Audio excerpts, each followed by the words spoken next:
안녕하세요. 웅덩이 매매법 레버리지 ETF 장기 투자자 디벨로몽입니다. 제가 자영업자라 주말에 일이 너무 바쁠 땐 도저히 영상을 못 올릴 때가 있습니다. 금요일 폭락으로 굉장히 심적으로 힘드셨을 텐데 오늘은 좀 긍정적인 얘기를 해볼까 합니다. 현재 올해 3월의 저점 부근까지 내려간 미국 증시입니다. 새로운 저점을 갱신하느냐 아니면 쌍바닥 후 반등을 보일 거냐입니다. 특히 공포에 휩싸인 또 다른 이유는 그 무겁고 재미없는 다우지수가 거의 3%가량 하락하면서 2년 만에 최대폭 하락을 했다는 겁니다. 그래서 많은 분들이 와 이거 장난 아닌데? 라는 생각을 가지게 되고 두려움을 가지고 있습니다. 저 역시 길어지는 조정장이 짜증나긴 합니다. 그러나 일단 희망을 가져보는 부분은 이번 주 빅테크 실적 발표가 많습니다. 테슬라와 같은 초대박 어닝 서프라이즈가 터져서 강제로 증시가 상승을 보여주었으면 하는 희망을 가져보고 있습니다. 금요일 미국 증시 맵을 살펴보면 정말 말 그대로 피바다입니다. 증시가 무너져 내린 이유는 넷플릭스의 나비 효과로 빅테크까지 함께 실적 우려로 무너지고 있다는 겁니다. 그리고 또 하나 가장 큰 이유가 뭐냐면 지금 현재 시장이 6월 75bp 인상 가능성을 굉장히 높게 보고 있다는 겁니다. 거기에 양적 긴축까지 함께 이런 상황에 말 그대로 급락을 보인 겁니다. 연준도 시장이 어디까지 버틸 수 있는지 체크하고 있겠지만 지금 시장은 50bp 인상까지는 한숨 푹 쉬면서 그래 그렇게 해 라는 반응이라면 75bp 인상에 대해서는 못 버티는 걸 보여주었습니다. 그래서 개인적으로 75bp 인상까지는 가지 않았으면 하는 바람을 가지고 있습니다. 2022년 왜 이렇게 지치는 걸까요? 그리고 미국 주식은 언제 반등할 수 있을까요? 전문가들의 의견과 제 의견을 조금 넣어서 2022년 총 3가지 반등 시나리오와 그 시기를 가지고 왔습니다. 먼저 올해 증시 하락의 이유는 3가지로 볼 수 있습니다. 첫 번째, 연준의 공격적인 긴축입니다. 50bp도 무섭고 세다고 느껴지는데 75bp 인상 가능성이 생기고 있고 최근 하락은 75bp 우려로 하락을 보이고 있죠. 그러나 이 공격적인 긴축을 하는 근본적인 원인은 뭔가요? 두 번째, 바로 인플레이션입니다. 지금 40년 만에 최대 인플레이션 상승을 보이고 있죠. 사실 이 인플레이션이 올해 미국 주식을 내리는 근본적인 원인입니다. 그리고 이 인플레이션을 부추기는 요인, 세 번째, 러시아 우크라이나 전쟁입니다. 그리고 이 인플레이션이 발생한 요인, 네 번째 공급망 사태입니다. 그리고 현재 미국 주식 하락 요인인 이 4가지는 서로 연결되어 있습니다. 그렇다면 미국 주식 반등은 언제일까요? 먼저 첫 번째 반등 시나리오입니다. 시장은 올해 말까지 약 3% 금리를 전망하고 있습니다. 올해 말 3%까지 금리가 올라가기 위해 현재 시장의 전망을 살펴보면 5월, 6월, 7월은 강한 긴축을 예상하고 있습니다. 5월 50bp 인상을 예상하고 6월은 50bp 혹은 75bp 인상을 예상하고 7월도 50bp 혹은 75bp를 예상하고 있습니다. 그리고 그 다음이 9월인데 이 9월부터는 다시 금리 인상폭을 줄여 25bp 인상으로 예상하고 있는 상황입니다. 즉 이 걷잡을 수 없는 인플레이션을 지금 빠른 시일 내에 강하게 긴축해서 더 이상의 상승을 무조건 막고 나서 그 다음부터 다시 천천히 올린다는 전망인 겁니다. 과거 50bp 인상, 즉 빅스텝을 했던 시기를 보면 1994년 5월과 8월에 있습니다. 그리고 파란색 선이 S&P 500입니다. 파란 선을 보면 빅스텝 금리 인상 전후로 증시가 몇 달 동안 전고점을 못 깨고 힘이 없는 파란색 선을 볼 수 있습니다. 그러나 빅스텝 후 몇 달 뒤 우상향을 보여주기 시작합니다. 즉 우리가 현재 기대해 볼 수 있는 첫 번째 반등 시나리오 시점은 마지막 큰 폭의 금리 인상으로 예상되는 7월 26일 FOMC 후 불확실성 해소, 악재 해소와 동시에 기적의 선반영으로 반등하는 미국 증시를 기대해 볼 수 있습니다. 그리고 두 번째 악재, 인플레이션입니다. 주식시장은 항상 무엇이든 선반영해서 움직입니다. 이 인플레이션 악재와 관련해서 현재 가장 중요하게 체크해야 하는 게 뭐냐면 3월 인플레이션이 정점을 찍었냐입니다.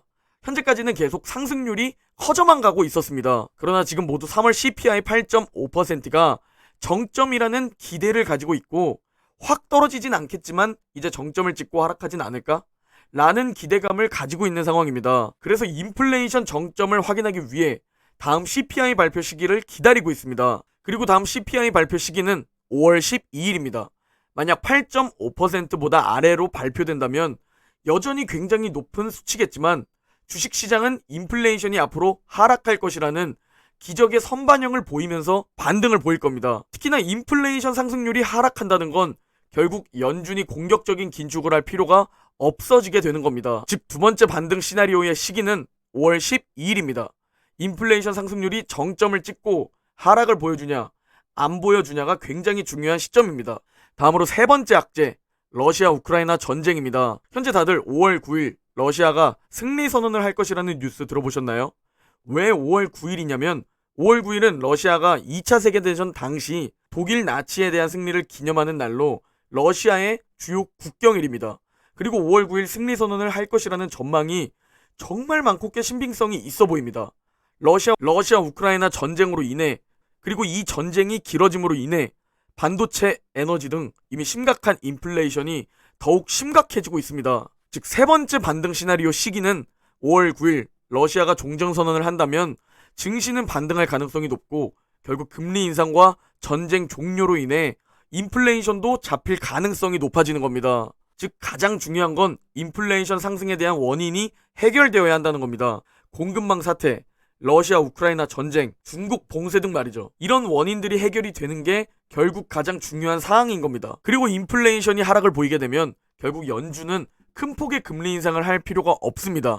결국 천천히 충격받지 않게 서서히 금리 인상을 하면 되는 거죠. 세 가지 증시 반등 시나리오 시기에 대해 다시 한번 공유드리면 먼저 첫 번째, 7월 26일 FOMC 후 큰 폭의 금리 인상이라는 악재가 해소되고 불확실성이 해소되면서 기적의 선반영과 동시에 반등을 보이는 것. 그리고 두 번째, 5월 12일에 4월 CPI 발표가 있습니다. 이 발표에서 인플레이션 상승률이 3월보다 적게 나오게 된다면 시장은 인플레이션 피크아웃에 대한 기대감으로 반등을 보일 것이라는 가능성입니다. 마지막 세 번째, 러시아가 5월 9일 승리 선언을 하며 결국 인플레이션 심화 원인인 전쟁이 종료된다면 인플레이션 상승 우려가 사라지며 증시가 반등을 보일 것이라는 가능성입니다. 100년 이상의 미국 주식 역사에서 그리고 미국 경제에서 악재는 항상 있어 왔습니다. 그리고 그때마다 하락을 보였으며 그리고 그때마다 우상향은 끝났다고 생각했습니다. 그 악재들로 인한 하락은 지금 미래가 되어 우리가 지금 바라봤을 땐 부자가 될 수 있는 기회였습니다. 그러나 우리는 저점을 알 수 없고 기간 조정도 언제까지 일어날지 아무도 모릅니다. 그래서 우리가 적립식 장기 투자를 하고 이런 하락을 보일 때만 적립하는 웅덩이 매매법으로 장기 투자를 하고 있습니다. 지금 이미 나스닥은 이미 떨어질 만큼 꽤 떨어져 있는 상황입니다. 고점 대비 마이너스 20% 정도면 이미 꽤 떨어져 있는 상황인데도 이 구간에서 더 떨어질까봐 못 사는 투자자는 결국 기회를 잡지 못하게 됩니다. 그 이유는 시장에서 상위 1%의 강한 반등을 놓치면 수익을 못 낼 확률이 굉장히 높은데 그 상위 1%의 강한 반등은 상위 1% 하락일 그 다음날 나타나는 경향이 있기 때문입니다. 그래서 시장을 떠나지 않고 지금 이 구간에서 용기 내고 시장이 피바다일 때 줍줍하는 투자를 하는 겁니다. 가장 우상향이 확실한 종목에 이런 조정장에서만 줍줍하는 겁니다. 모두 지치고 짜증나고 무섭겠지만 냉정하게 장기 투자 관점에서 지금을 바라봤을 때 지금이 매수 타이밍인지 손절 타이밍인지 생각해 보시면 답이 나올 겁니다. 오늘 영상은 여기까지입니다. 모두 새로운 한 주 화이팅 하시고 내일 영상에서 뵙겠습니다.